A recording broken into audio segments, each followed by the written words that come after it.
estos últimos días el Ministerio de Salud dio a conocer una nueva propuesta para el cierre o apertura de fronteras, se llama Plan Fronteras Protegidas, y de alguna manera todas aquellas personas que tengan su pase de movilidad, es decir, su esquema de vacunación completo, podrán salir del país, a excepción de los menores que no estén vacunados porque no tienen su pase de movilidad. Vamos a hablar de este tema con el diputado Juan Luis Castro. ¿Cómo está, diputado? Muchas gracias por recibirnos. Encantado, Gabriela. Mucho gusto estar con usted. Gracias, diputado. Primero, diputado, le quería preguntar sobre este plan Frontera Protegida, ¿no? Que ya no solo los chilenos que pidan su permiso en comisaría virtual bajo ciertas condiciones pueden salir del país, sino que todos aquellos que tenemos nuestro plan, nuestro proceso de vacunación completo, es decir, este pase de movilidad. ¿Qué le parece a usted esa medida? La verdad es que es una medida que yo encuentro un poquito precipitada y temeraria, porque está produciendo un incentivo muy fuerte, muy potente a que las personas salgan de vacaciones sin razones poderosas, sin razones como las que se esgrimieron durante estos meses, desde el 1 de abril en que estuvo cerrada la frontera, que eran solo por razones de salud, por ejemplo, un tratamiento de alto costo en otro país, razones humanitarias, ya sea por fallecimiento o por causa de familiares, ¿verdad?, que deben reingresar al país o salir, o por razones de Estado, ¿verdad?, que son las que también se argumentaron. Cuando ya está todo abierto, la verdad es que casi da lo mismo no dar cualquier razón o algo válido, porque la gente se estimula, sobre todo los que tienen más recursos, más dinero, a tomar viajes al exterior y hacer de alguna manera de este plan ya la no existencia de plan. Este es el no plan, diría yo, porque para decirlo derechamente, la apertura sin que haya verdaderas limitaciones. Entonces, creo yo que es un error haber puesto las cosas de esta manera. El pase de movilidad siempre se dijo que era en el país, así debutó el pase de movilidad hace 2 meses, y resulta que terminó siendo un pase internacional a esta altura. Y por lo tanto, yo creo que es un flaco favor que se le hace, sobre todo a la gente que no está vacunada, que son más de 2 millones de rezagados, más los niños, más las embarazadas normales. Estamos hablando de casi 5 millones de personas que todavía en Chile no reciben vacunas por distintas razones, y que tiene una variante Delta que está en Chile, silenciosamente, pero avanzando. Claro, alguien dirá, pero es que las cifras son muy bajas. Sí, es cierto, pero también ocurrió en Europa, que partió muy de a poquito y fue tomando vuelo y generando una situación muy compleja, ¿verdad?, en muchos países muy bien vacunados, igual que Chile, pero que por su nivel de resistencia, por su propagación más rápida, hace y genera rebrotes en determinados lugares. Yo no veo que la autoridad sanitaria esté mirando ningún rebrote, ni siquiera el fantasma o la advertencia, y eso me preocupa, porque estamos en pleno invierno todavía. Estamos en un año muy seco, con temperaturas bajas y gran distancia las mínimas y las máximas, muy polarizado el clima en ese sentido. Y yo no creo que sea el momento aún de haber abierto la mano de esta forma, generando obviamente la pulsión, el entusiasmo, la presión ciudadana por salir de Chile, sin que eso tenga un motivo realmente sólido, ¿verdad?, que permita precaver los viajes que son de placer y separarlos de los viajes obligatorios. Parece que hoy día da lo mismo prácticamente, y los que tienen más obviamente acceden a situaciones de salida, ¿verdad?, y retorno que difícilmente pues podremos controlar. Ahora, diputado Juan Luis Castro, una persona que tiene su esquema de vacunación completo y que decide salir del país con este pase de movilidad para lo que sea, ¿no? Vacaciones, alguna urgencia, trabajo, etcétera. ¿Tiene posibilidades de contagiarse de todas maneras de la variante Delta, por ejemplo? Sabemos que la vacuna Sinovac, que es la que más utilizada en nuestro país en cuanto al contagio, quizás no es tan efectiva, pero sí a la hora de que una persona se pueda agravar, ahí sí puede tener buenos resultados. ¿Cuál podría ser el diagnóstico de una persona que viaja de todas maneras con este pase de movilidad? La vacuna Sinovac, que se ha aplicado en el 80% de todos los vacunados en Chile, es una vacuna buena, pero que tiene una eficacia de un 60-65% para el contagio. Es decir, de 3 personas vacunadas con Sinovac, una va a tener, una vacunada, va a tener igualmente el riesgo del contagio. Va a tener, sin embargo, poco riesgo de agravamiento o muerte, porque tiene una protección de un 85% en esos casos.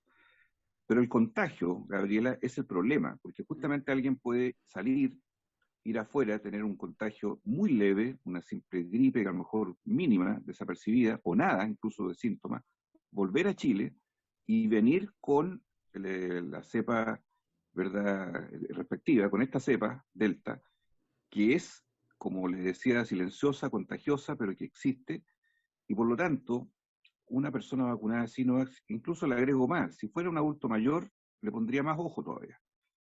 Si fuera alguien del mundo de la salud, más ojo. ¿Por qué? Porque ellos están completando casi los 6 meses de su primera vacunación. Fueron los iniciales. Y por lo tanto, sabemos también que en promedio dura 6 meses la Sinovac, después va bajando su nivel de defensa, y por eso la llamada tercera dosis o refuerzo es casi un hecho que en el mundo entero se está reconociendo. Entonces, si agréguele usted a eso los niños no vacunados, los menores de 12, agréguele usted las embarazadas sin enfermedad, embarazadas normales, que no tienen tampoco indicación de vacuna. Agréguele usted los alérgicos severos, que son personas que no pueden vacunarse. Tenemos un contingente, como usted ve, bastante grande de personas susceptibles. Entonces, dejar abierta la compuerta, como está hoy día, creo que es un error y es una conducta temeraria, a mi modo de ver, comparativamente al riesgo de tener Delta en Chile masivamente, como tuvimos, desgraciadamente, en el verano, la entrada de la cepa brasileña masivamente, porque los aeropuertos estuvieron abiertos enteramente enero, febrero, marzo completo. Y eso permitió la entrada de la cepa brasileña y tuvimos la oleada grande, ¿verdad? A contar de principios de abril hasta junio. Fueron 2 meses de esa segunda ola con segundo brote muy duro para nuestro país, el más duro de todos. Por eso yo no entiendo, francamente, la conducta del gobierno en esto, lo encuentro muy permisiva, entiendo las razones económicas, las bajas cifras de contagiados hoy, pero el tiempo de hoy es un tiempo frágil, no es un tiempo sólido para decir que ya ha ido quedando atrás aún el riesgo de un rebrote. Diputado Juan Luis Castro, usted mencionó a los niños menores de 12 años que no están incluidos dentro del proceso de vacunación. De hecho, todavía no se ve tan cercana la posibilidad de que los menores entre 3 y 12 sean vacunados. Y es por eso que el pase de movilidad no los incluye y aquellos papás que sí lo tienen tampoco pueden viajar con sus hijos menores. Hoy veíamos imágenes en el aeropuerto de Santiago de personas que llegaron de todas maneras allí con su pase de movilidad, con menores de 12 años y que simplemente no los dejaban embarcar. Hay un movimiento en redes sociales de padres que exigen de alguna manera que se les pueda entregar esta posibilidad a los niños. ¿Qué le parece a usted? Los niños también, si no están vacunados, primero se pueden enfermar y segundo también pueden ser vector de contagio, ¿no? Así es. Yo creo que esos papás, la verdad, están pensando más bien en ellos mismos que en sus propios hijos, me da la impresión. Yo entiendo la compulsión de tratar de tomar unos días de vacaciones, ir a algún lado, los mismos niños presionan, pero si no son los padres los primeros que colocan un cortafuego para decirle a su propia familia, mira, esto es un riesgo, ir a otro país donde podemos adquirir una cepa que es claramente peor que todas las anteriores, y por muy cuidados que estemos, ¿verdad?, en ese país donde vayamos, por muchas garantías que nos den, los países vecinos, Gabriela, de Latinoamérica, si el viaje es dentro de Latinoamérica, el Caribe, tienen claramente muchas menos cantidad de vacunados en su población. Nosotros al menos podemos decir, tenemos ya los porcentajes sobre casi 60% con las dos dosis, pero hay países vecinos, Brasil, Argentina, el Caribe, México, por nombrar solo los recorridos, ¿verdad?, latinos, que son peligrosos en este minuto, tienen muy baja porcentaje de la ciudadanía de esos países vacunada. Por lo tanto, los riesgos son elevados, querámoslo o no. ¿Quién con sus niños no sale a un restaurante, a la playa, a un lugar deportivo, a un lugar de actividad social con los chicos, ¿verdad? Es imposible, no los va a tener manetados. Entonces, creo yo que no se sopesa por los papás suficientemente el costo-beneficio de decir, claro, descansaré unos días, pero al mismo tiempo tendré un alto costo incierto de riesgo de contagio, sobre todo los que yo llevo que no tienen vacuna, que son mis hijos. Entonces, este es un justo equilibrio que hay que buscarlo, porque de lo contrario, el solo deseo de la diversión y el encuentro familiar no basta hoy día para mirar el riesgo que también existe en otros lugares del mundo de contraer esta cepa variante Delta. Se verán quizá otras realidades, diputado Castro, como estoy pensando en Estados Unidos, donde la gente ya prácticamente no usa mascarilla, pero de todas maneras han existido rebrotes. De hecho, quienes llegaron con la variante Delta provenían de Estados Unidos, o lo que ocurrió también en el verano europeo, donde si bien hubo libertades, ahora se están restringiendo y se ve entonces como hay cierta normalidad, ¿no? En las vacaciones en estos países y en estos continentes. ¿Puede ser eso quizá el incentivo de decir, bueno, allá la cosa está bien, está normal, vámonos para allá? Sí, las imágenes siempre son atractivas. ¿Quién en nuestro invierno chileno no mira con envidia, verdad, el paisaje del hemisferio norte en pleno verano, todavía la gente al aire libre, con una vida nocturna, en fin, perfectamente deseable? Pero lo que implica el nivel de riesgo para esa familia chilena salir, yo les llamaría a la meditación y a tener claridad los riesgos entrañables que están ahí. Pienso yo que si nosotros pudiéramos andar bien en esta baja Mm. focalizada de brote hasta septiembre, o sea, un mes y medio más, si de aquí a principios de septiembre, al inicio de primavera, se mantienen las buenas cifras de hoy, si se despeja la posibilidad de una reactivación con variante Delta, yo no tendría ningún inconveniente en abrir más las cosas como están hoy día, pero no hoy con tanta precipitación como lo estoy observando. Creo que todavía el panorama en Chile es delicado porque hay una presión por volver a clase, porque hay un periodo climático donde la gente está obligada a estar encerrada. Recuerde usted que el virus está en aerosol, hoy día está es como el humo de cigarrillo, y queda suspendido en el aire, y una persona que pasó por ahí tosió, queda 2 o 3 horas el virus activo en esa misma habitación. Por eso la recomendación es ventilar, y eso se hace poco. Lo mismo en un auto, la gente que sube personas, serán amigas o no, a su auto, caramba, que también es un tema, si no abre las ventanas 2 o 3 veces porque tiene que circular el aire, es terrible. Hoy día se usan medidores de CO2 también, incluso para lugares de aforo, que es razonable esa medida porque vela el enrarecimiento del aire. En fin, o sea, estamos en una época en Chile donde todo pavimenta la transmisión del virus porque estamos en pleno invierno.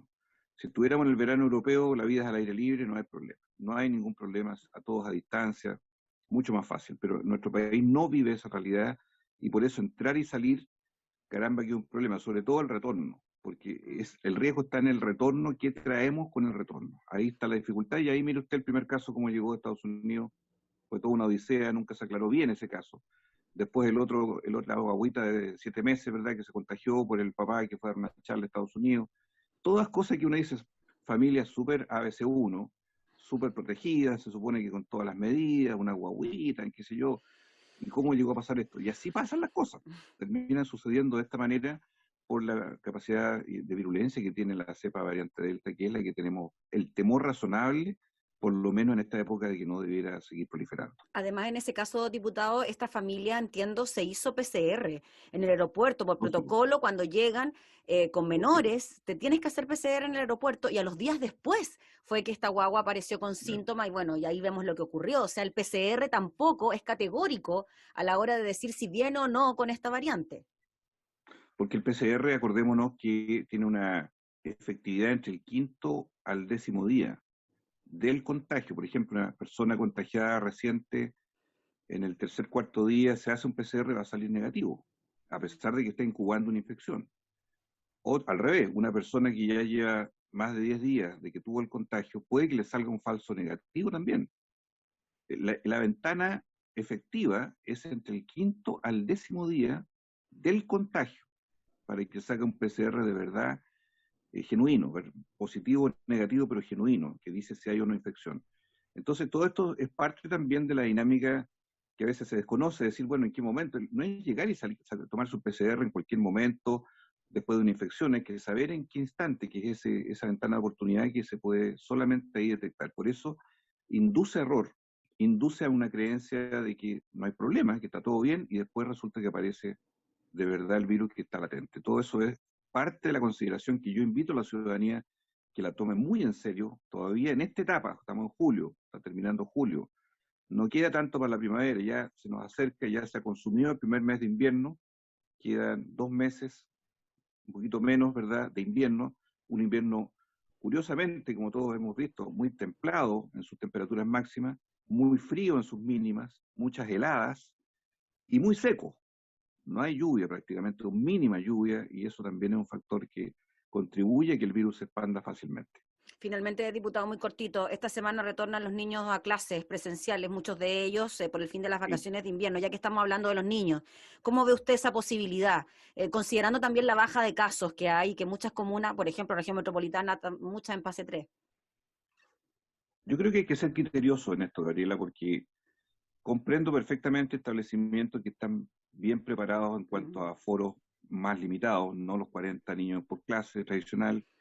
Aquellos que son seguramente privados y particulares subvencionados tienen un grado de preparación mayor, pero ¿qué le digo yo? No sé, yo estoy aquí en O'Higgins, a la escuela de Marchihue, a la escuela de Lolol, que son poblados, comunas tan pobres que solo existe lo público, incluso hay aulas que son para varios cursos al mismo tiempo, porque son lugares muy pequeños. Es imposible, o sea, el mundo de los colegios públicos es muy difícil que tenga una preparación, y sobre todo el riesgo es en los cursos de la básica, hasta octavo básico. Estamos pensando en los 12 años, que es el límite de vacunación. Sí.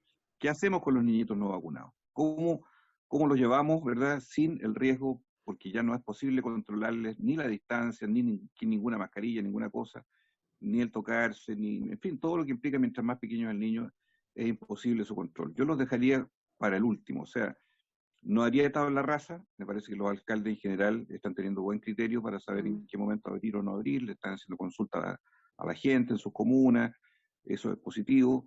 La conducta del Ministerio de Educación ha sido muy obsesiva con esto, pero creo que muy equivocada en cuanto a tratar de forzarlo universalmente en todo el país al mismo tiempo. Yo sí abriría a aquellos que tienen capacidades de recursos que permitan mantener esos aforos.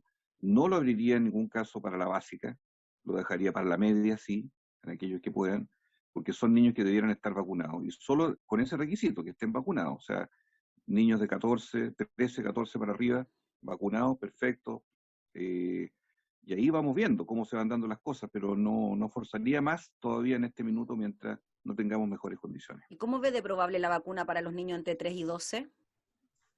Es un anuncio, pero que ya está previsto que sea para el próximo año, ¿eh? Cuidado, no es una cosa inminente, es una posibilidad cierta con Sinovac, pero los mismos fabricantes han dicho que esto es para el primer semestre del próximo año, enero, febrero quizás, no se puede antes, porque hay estudios que tienen que verificar que no haga daño o efectos colaterales en los niños, esos son estudios que tienen que evidenciar para ir a la segura. Entonces, calma. Yo sé que se hablan cosas y se dan por hechas que ya están listas, pero no es así, porque este anuncio es bueno, pero es un anuncio que tiene un tiempo de latencia todavía. Hay que esperar. Muy bien, pues, diputado Juan Luis Castro, le agradecemos enormemente por todas sus respuestas y análisis sobre esta situación. Que esté muy bien, que tenga buena jornada y buena Hasta semana. pronto. Chao, chao. Gracias, Gabriela. Chao. Hasta pronto. Gracias. Era el diputado Juan Luis Castro hablando entonces sobre la situación de los niños en nuestro país y sobre esta pase de movilidad que permite la salida de nuestras fronteras, pero no así a los niños que no están vacunados.